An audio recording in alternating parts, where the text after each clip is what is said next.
അപ്പൂപ്പൻ്റെ അഭ്യാസങ്ങളാണ് ഇന്ന് നമ്മൾ കാണാൻ പോകുന്നത്. പടം സ്റ്റാർട്ടിങ് തൊട്ട് ലാസ്റ്റ് വരെ ഒന്നും തന്നെ ആർക്കും മനസ്സിലാവില്ല. എന്താ വെച്ചാൽ നമ്മൾ എവിടെയെങ്കിലും മാസിലാണെന്നാണ് തോന്നുന്നത്. അങ്ങനെയാക്കിപ്പോയി സിനിമനെ. കുറച്ച് കുണച്ച യൂട്യൂബ് ചാനലുമായിട്ട് വന്ന പിള്ളേരാണ് നമ്മുടെ സിദ്ധാർത്ഥൻ ടി വി.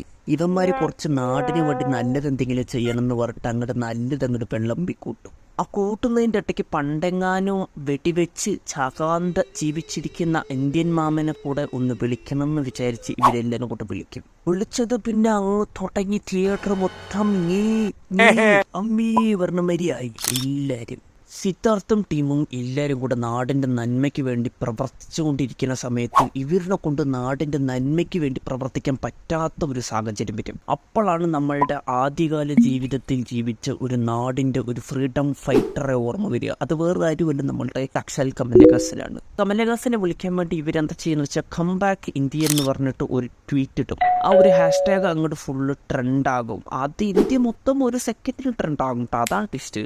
പിന്നെ ഇന്ത്യ മൊത്തം അങ്ങോട്ട് ഷെയർ ചെയ്ത് കേരള, ആന്ധ്ര, അങ്ങനെ എങ്ങനെ പറഞ്ഞു ഷെയർ ചെയ്ത് മൊത്തത്തിൽ നമ്മുടെ പുളികണ്ഠൻ കാണും. പിന്നെ പുളികണ്ഠൻ വരുന്ന കേട്ടോ, അപ്പോഴൊക്കെയാണ് ഒരു ട്വിസ്റ്റ്. ആ പുളികണ്ഠൻ ഉള്ള സ്ഥലത്ത് ഒരുത്തൻ കണ്ടിട്ടുണ്ടാവും. അത് നമ്മളുടെ വേറെ ആരുമില്ല, ജയറാമട്ടം മോനാണ്. ജയറാമട്ടം മോൻ കണ്ടിട്ട് പറയും, ഞാൻ കണ്ടിട്ടുണ്ടായിരുന്നോ, ജീവിതത്തിൽ കണ്ടിട്ടായിരുന്നു. അപ്പോഴൊന്നും നമുക്ക് തോന്നിയില്ല ഈ പുള്ളി വന്ന മൊത്തം പടം മോൻഷെന്ന് തോന്നിയില്ല. അപ്പം മോൻഷെന്ന് തോന്നിയില്ലെങ്കിൽ വേണ്ട, കണ്ടവിടത്തന്നെ ഇരിക്കട്ടെ എന്ന് നമ്മൾ നിർത്തി വെച്ചിട്ടുണ്ടാവും. വേറെ വഴിയില്ലല്ലോ, ചെക്ക കണ്ടു. ഏത് പണ്ടാരടങ്ങിയ നേരത്താണ് ഈ പടം കാണാൻ പോയത് എനിക്ക് ഇപ്പം വരെ ഒരു തെളിവില്ല. പിന്നെ അങ്ങോട്ട് മുത്തപ്പനെ കൊണ്ടുവരാൻ വേണ്ടി ഇന്ത്യ മൊത്തം കം ബാക്ക് ഇന്ത്യൻ ഒരേ പാട്ടും ബഹളവും. അപ്പോഴേക്കും നമ്മുടെ മുത്തപ്പൻ അങ്ങ് എവിടെയോ എന്തോ കാട്ടിക്കൊണ്ടിരിക്കുകയാണ്. ബോധിധർമ്മൻ സിനിമ കണ്ടിട്ട് മുത്തപ്പന് ഹാങ് ഓവർ മാറിയിട്ടില്ല, ഒരേ വർമ്മക്കലയാണ്.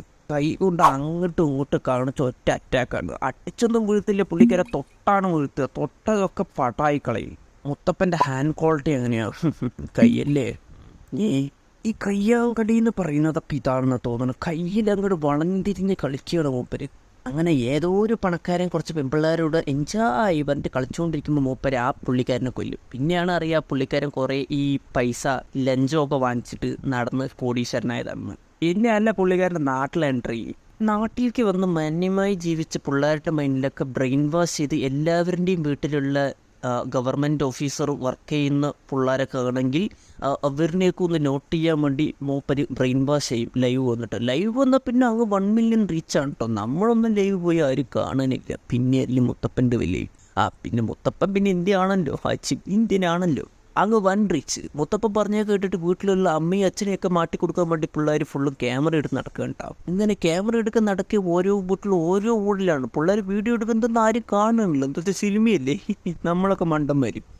പിന്നെ അതങ്ങ് തയ്ച്ച് കളയാം, പോട്ടെ എന്ന് പറ്റുക. അതൊന്നും അല്ല ടെസ്റ്റ്. ശങ്കർ സിനിമ എടുക്കുമ്പോൾ ഏത് വിട്ടത്ത് നോക്കി എടുത്താണെന്ന് എനിക്ക് ഇപ്പോഴും ഒരു വെളിവില്ല.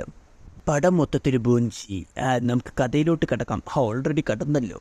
അങ്ങനെ മൊത്തത്തിൽ ബ്രെയിൻ വാഷ് ചെയ്ത് നമ്മളെ സിദ്ധാർത്ഥം അങ്ങനെ ആയുധം എടുത്ത് വീഡിയോ എടുക്കും. ഫസ്റ്റ് വീഡിയോയിൽ അവൻ്റെ അപ്പം മാട്ടില്ല, സെക്കൻഡ് വീഡിയോയിൽ അപ്പം മാട്ടും. അപ്പനെ പൊട്ടിത്തള്ളാൻ വേണ്ടി പോലീസിൽ കംപ്ലൈൻറ്റ് കൊടുക്കും. അപ്പൻ ജയിലിൽ പോവും, അമ്മ സൂസൈഡ് ചെയ്യും, സങ്കടം സഹിക്കാൻ പറ്റട്ടെ.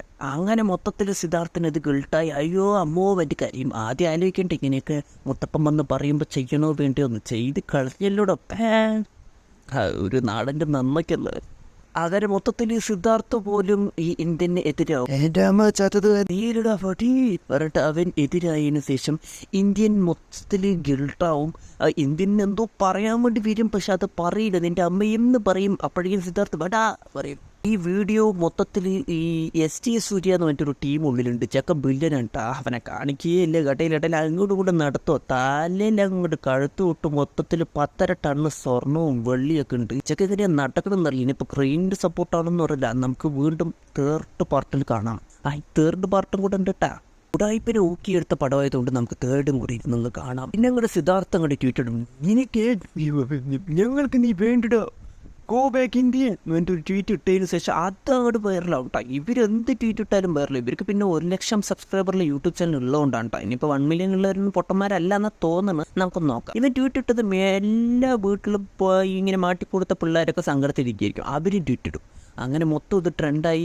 മൊത്തം ഈ ST സൂര്യ എന്തെന്ന് വെച്ചാൽ ഇതൊന്നും നമ്മുടെ ചാനലിൽ ട്രെൻഡ് ചെയ്യും. ആളെന്തോ ചാനലൊക്കെ വെച്ച് നടത്തുന്ന ടീമാണെന്ന് തോന്നുന്നു. നമ്മുടെ ചാനലിലിട്ട ഇന്ത്യൻ്റെ മൊത്തത്തിൽ എഗിനെസ്റ്റ് ആക്കട പിള്ളേരെ വന്നിട്ട് ചെക്കൻ ഈ മറ്റേ സിദ്ധാർത്ഥൻ്റെ അമ്മ മരിച്ചില്ലേ, ആ വീഡിയോ എടുത്ത് അങ്ങോട്ട് ട്രെൻഡാക്കി വിടും. അങ്ങനെ മൊത്തം ഇന്ത്യയും ഈ മുത്തപ്പൻ്റെ എതിരാ. മുത്തപ്പൻ കണ്ടമഴി ഓട്ടമാണ്. അതിനു മുമ്പാണ് മുത്തപ്പനെ പിടിക്കാൻ വേണ്ടി ഓൾറെഡി ഒരുത്തൻ ഫസ്റ്റ് പാർട്ടിൽ പിടിക്കാൻ ട്രൈ ചെയ്തിട്ട് പിടിക്കാൻ പറ്റില്ല. അവൻ്റെ മകൻ കിടന്ന് ഒരേ വിലസലാണ്. പിന്നെ കുറച്ച് അങ്ങോട്ട് ഗട്ടയിലൊക്കെ കയറി വന്ന് ചക്കൻ പിടിക്കും. പിന്നെയും മുത്തപ്പനല്ലേ ഫൈറ്റല്ലേ.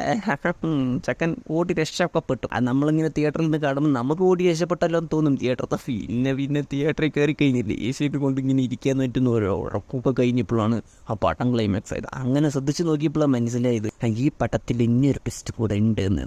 അവസാനത്തിൽ ഏതോ പാർലമെൻറ്റാണെന്ന് തോന്നുന്നു, ഇല്ല എന്തോ ഒരു ഗവൺമെൻറ് ഓഫീസറിൻ്റെ മുമ്പത്ത് പോയിട്ട് ഈ മുത്തപ്പൻ പെടും. അല്ല ഇവർ പിടിച്ചുകൊണ്ടേ നിർത്തും ആ മകൻ. പിന്നെ പിടിച്ചുകൊണ്ട് വെച്ച് പുള്ളി പറയും ഓൾറെഡി ആ മകൻ്റെ എന്താ വർമ്മക്കലയൊക്കെ കാണിച്ച് മയക്കി കിടത്തിയിട്ടുണ്ടാവും. അവൻ മയക്കി കിടന്ന് ഇങ്ങനെ ഡോക്ടറൊക്കെ കൈവിറ്റ് ചെയ്യും. ഞങ്ങളെ കൂട്ടി രക്ഷപ്പെടുത്താൻ പറ്റില്ല, ഈ മുത്തപ്പനെ പറ്റുള്ളൂ പറയും. അപ്പോൾ ഈ മുത്തപ്പൻ പറയും ഇവനെ രക്ഷപ്പെടുത്താൻ പറ്റും, പക്ഷേ ഇവനെ രക്ഷപ്പെടുത്തണമെങ്കിൽ എന്നെ നിങ്ങൾ വെളിപ്പെട്ടണം എന്ന് പറയുമ്പോൾ അവർ ഈ ഒരു ജീവനെ രക്ഷപ്പെടുത്താൻ വേണ്ടി ഈ വലിയൊരു ക്രിമിനലെ ഈ വലിയൊരു നല്ല മനുഷ്യനെ വെളിവിടും തന്നെ ട്വിസ്റ്റ്. എങ്ങനെ ഗവൺമെൻറ് ഇങ്ങനെയൊക്കെ ചെയ്യുമെന്നാണ് ഞാനിങ്ങനെ ആലോചിച്ചു പോകുന്നത്. പിന്നെ നമുക്ക് സിനിമയില്ലേ ആരൊക്കെ കണ്ടിരിക്കാൻ. പിന്നെ മുത്തപ്പൻ പിന്നെ എസ്കേപ്പായി. പിന്നെ അവസാനം തേടുന്ന രക്ഷപ്പെട്ടാൽ മതി ഇവൻ്റെ എല്ലാവരും കളിക്കാൻ നിൽക്കുമ്പോഴാണ് മുത്തപ്പൻ്റെ ഒരു പറച്ചിലുണ്ട്, അതൊന്ന് കേൾക്കണം. I am coming zone. അപ്പോൾ എല്ലാവരുടെയും എക്സ്പ്രഷൻ എങ്ങനെയായിരുന്നറിയോ? അപ്പോൾ തേർഡ് പാട്ടുണ്ട്, നമുക്ക് തേർഡ് പാർട്ടിൽ കാണാം.